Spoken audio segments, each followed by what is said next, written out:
Capturing the nuance of thought has always been a challenge for writers and readers. The most popular way to present it is usually as a stream of consciousness. But how do you get an audience to empathise when a character is so non human that their very thought patterns seem alien? How do you even represent that thought process on paper? How can you make a reader understand and like a character who is normally maligned by society? In this presentation, we'll delve into an analysis of an often underutilized literary technique, footnotes, and how this, along with other textual devices such as a first-person narrative and unconventional dialogue, can facilitate a deeper connection between audience and character. This will be examined through the marvelous work of fiction, The Amulet of Samarkand by Jonathan Stroud. But first, a bit about the author. Jonathan Stroud is a British novelist and author of the Bartimaeus sequence, his most popular series of books. His work frequently features fantastical elements interwoven with biting commentary on societal issues and tropes of the genre. Our focus today, The Amulet of Samarkand, is the first novel in the series. Centered on Bartimaeus, a 5,000-year-old jinn or genie, it chronicles his struggles as a magical slave in a reimagined 21st century London. Chapters are told from various points of view, primarily Bartimaeus and his master, the 12-year-old Nathaniel. The character of Bartimaeus, and particularly his own peculiar thought process, is handled in an unconventional and ultimately highly successful manner. To demonstrate this, I've selected a few excerpts from the text, which serve to give a taste of what I'm talking about. The first is from midway through the novel. The context here is that Bartimaeus has just violently intercepted an imp, while disguised as a similarly low-ranked demon. He is actually a moderately powerful being.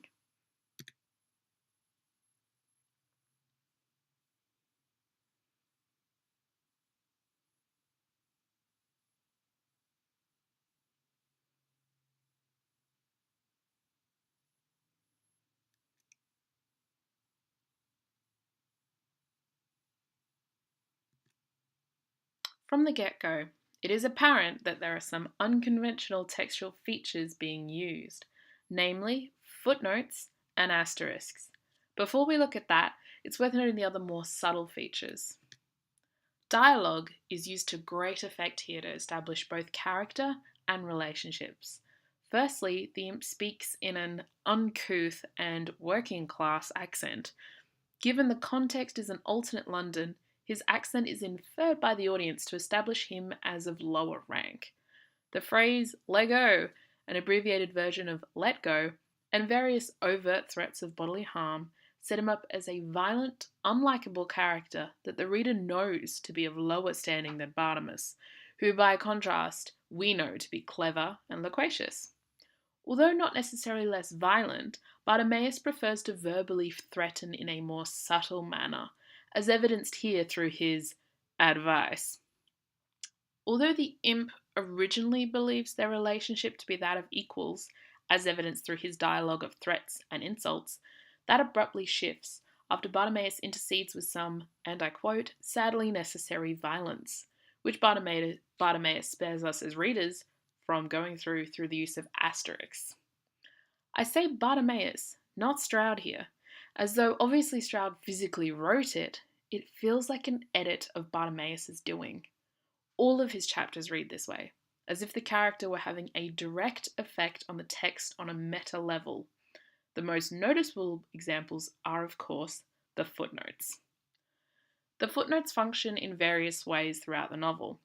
They are used to provide commentary from the character, denote them as other, compared to other characters only presented in omniscient third-person narrative, and as a means of reference to greater world building and information outside the present narrative in a sort of Tolkien-esque manner.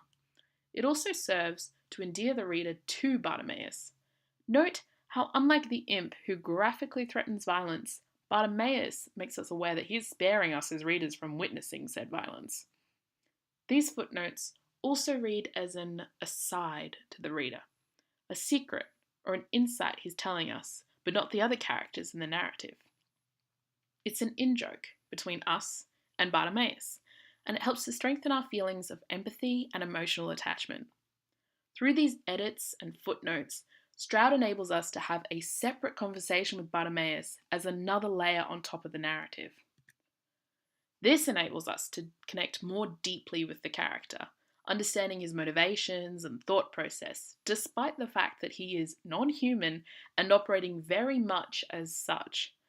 His experiences become accessible, despite being alien. Of course, there is also the comedy created by subverting expectations. The imp's dialogue foreshadows violence, but the asterisks and footnote prevent that expected release, offering catharsis in a more humorous manner. Stroud takes this one step further in the following excerpt from later in the novel. The context here, Bartimaeus is regaining consciousness in the Tower of London after being captured by an unknown enemy.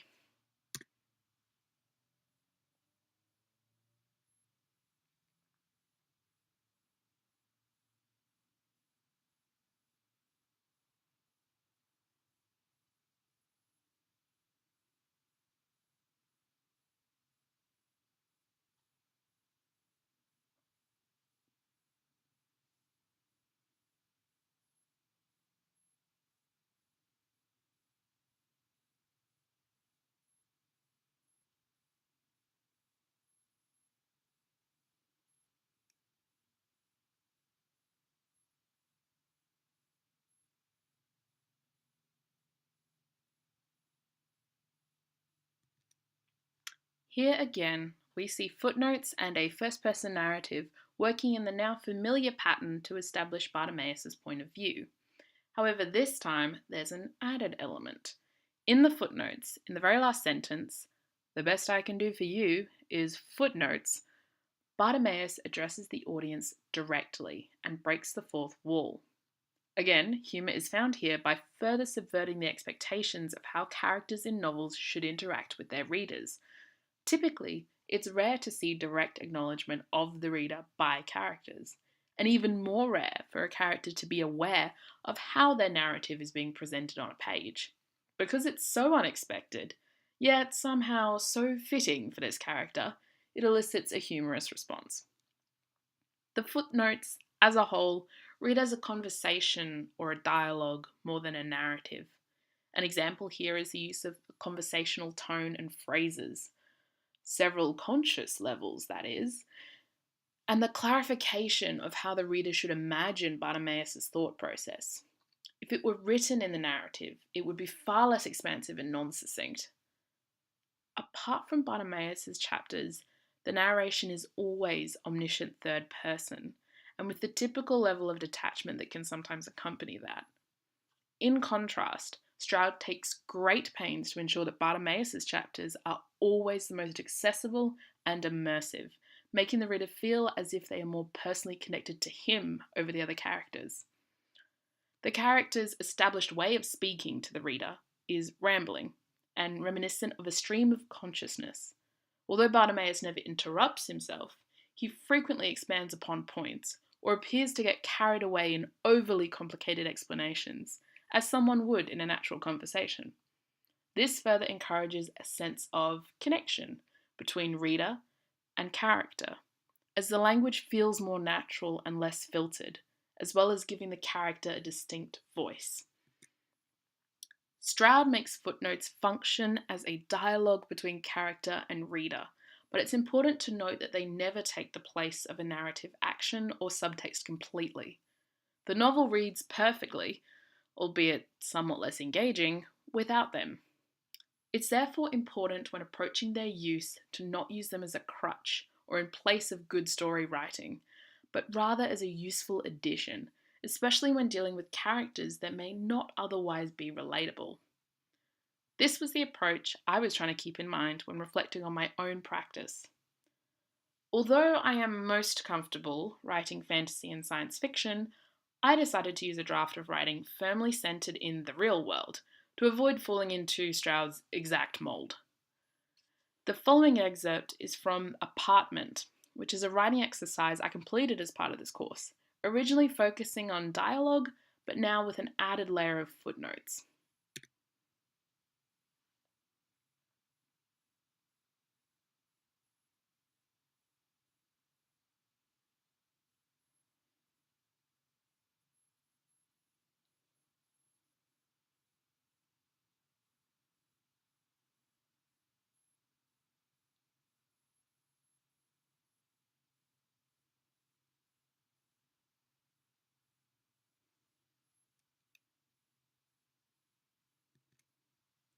The most prominent features that jump out on initial analysis are, of course, the use of footnotes and first person narrative, as well as dialogue to establish characters and relations. I decided to approach from a similar starting point as Stroud did, namely, take a character that is traditionally unlikable and use the footnotes to make them accessible. In this piece of writing, the main character, Emily, is actually the other woman, disrupting an otherwise happy marriage. Typically, this sort of story is told from Caitlin's point of view, as the righteous, hurt party, with Emily framed as the villain. A trope of the drama or romance genre is of idealistic love conquering all, and anyone preventing that being diminished to simple motivations, i.e., being evil for the sake of being evil. The footnotes function in a similar manner as in the Amulet of Samarkand, and that is opening a conversation directly between character and reader. In the first footnote, Emily remembers a happier time in her life that she feels she took for granted and establishes her current state of regret and loneliness. Her motivations for visiting Jared's apartment become clear through the subtext of the footnote, and they are not alien experiences. Most readers will have experienced regret, loneliness, especially over relationships, so an emotional connection is more easily fostered. Like Stroud's work, there is also a distinctly conversational tone to the footnotes. Although the narration is in first person and therefore somewhat tainted by the character's views, it doesn't feel as personal as the footnotes do. Here, this is partly due to the use of elements of stream of consciousness approach. In the footnotes, Emily's moments of internal conflict and attempted self-assurance play out in real time with the narrative around it. This creates an unfiltered, intimate moment the readers feel privy to, almost like a confessional between character and reader. It is also a very human experience that helps make the character relatable and the actions and dialogue understandable. The second footnote functions as an even more unfiltered take on the character's inner monologue and heightens the emotional intensity of the character's subtext of desperation and anxiety to her response in the narrative. The reader now knows exactly how the ugly silence is unfolding in Emily's mind through the free, direct thought process of the footnote. The third footnote echoes this sentiment, but by adding a pause, ellipses, between the spoken dialogue of the narrative and the footnote, the effect I'm hoping to capture is of realizing what one has said after one has said it. Emily has, up until this point, been carefully controlling her words, as evidenced through the difference between the language of the footnotes, F. Caitlin, and the actual spoken dialogue, with its attempts to be polite. This comes undone in this unfiltered moment, and her brain, or the footnotes, take a second to catch up. When they do start up again, the sentences run into each other, demonstrating how her mind is reeling from what she's just said. Another feeling most readers can identify with, which results in their empathy, even though she's the one who has just cussed out Caitlin. The last footnote, in contrast to the others, is a single word, in italics for added emphasis. Ouch. The contrast between the longer, more run-on sentence feel of the other footnotes and this single word final note helps to heighten the intensity of the feeling in the mind of the reader and serves as useful subtext for the narrative around it. The dialogue is also reminiscent of Stroud's penchant for establishing characters and relationships in this manner. Apart from the narrative signposting, an ugly silence, her description as a Stepford wife, the real indication of their relationship is the dialogue between the women. Caitlin telling Emily, "You shouldn't be here," and then Emily addressing Jared by talking over Caitlin as if she wasn't there, establishes their mutual disdain and repeated attempts to gain the upper hand in the conversation. Emily thinks she may have won by Jared's arrival, but is quickly shut down, resulting in her verbal attack on Caitlin, although Caitlin gets the final word. Jared and Caitlin's relationship is also characterized by their conversation, or rather, lack thereof. Although Jared asks Emily to leave, he never directly engages in dialogue with Caitlin, and instead spends the entire conversation focused on Emily, a signpost for the reader of his own confliction. Now we get to the part where you get to think about using these techniques in your own work. Using narrative dialogue as a way to introduce characters and relationships by incorporating their mannerisms into their speech to give a hint to their background, or by using their interactions with each other, or lack thereof, to denote status and relations. If you're concerned the characters are too alien or different or primarily antagonists, find a way to make the reader engage with them emotionally. Footnotes can be used to create a dialogue between character and reader and enable deeper emotional connections and empathy for your characters. You can use it to comedic effect by subverting expectations and even have your characters take the ultimate step and break the fourth wall. Most importantly, it creates an opportunity for a heightened level of intimacy between your character and the reader. At the beginning of this presentation, I asked a series of questions. How do you get an audience to empathise when a character is so non-human that their very thought patterns seem alien? How do you put that process down on paper? How do you make a reader understand and even like a character who is normally hated by society? As we've established, footnotes can be extremely effective in addressing these questions. For you as writers going forward, I highly recommend exploring non-traditional writing techniques as methods for developing a rapport with your reader, and I hope I've opened your eyes to the endless possibilities of the humble footnote. Thank you.